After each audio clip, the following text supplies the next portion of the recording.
Hello guys, pang 4th day po ng aming cruise dito sa Royal Caribbean Spectrum. Papalapit na po kami sa tabi. Ayan, sa malayo may barko.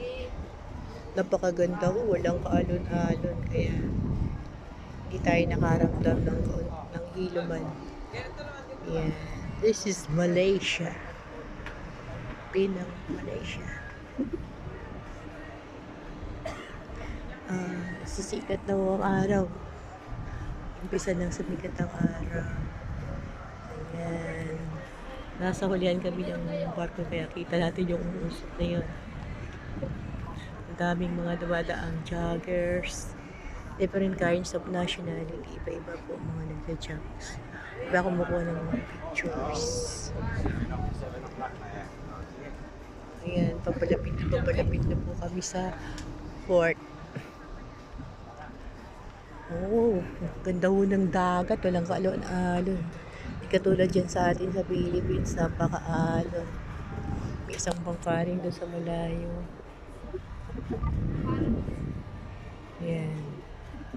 Malapit namin tumapat doon sa may, ano ba tawag dyan? Barts. That's Barts.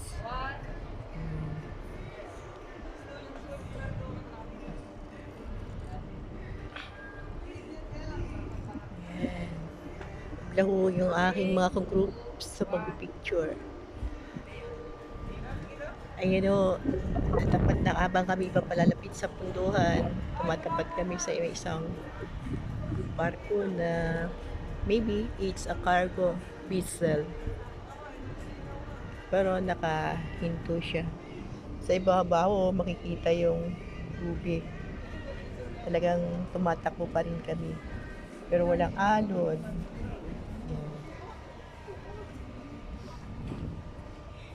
Nakabuto dito ang lola yung gala. Nakwatserang lola.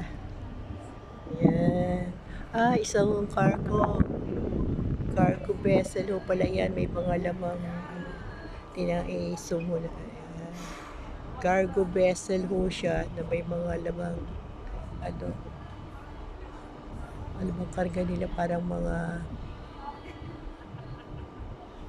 container.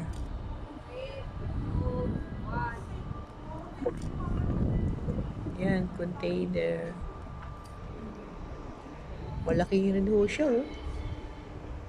That's the Shrimp Giant cargo vessel ng Malaysia siguro po yan. Hindi pa sila nakapagbaba ng kanilang mga container.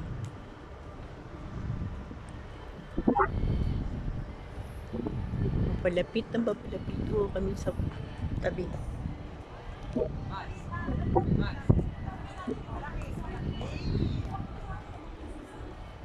Ang laki ho. Kala ko nung malayo, maliit. Nung tumapat sa amin, ang laki ho pala. Ang laki.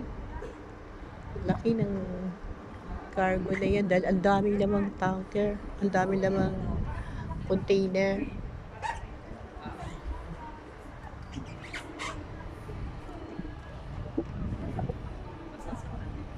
Lantap na lantap.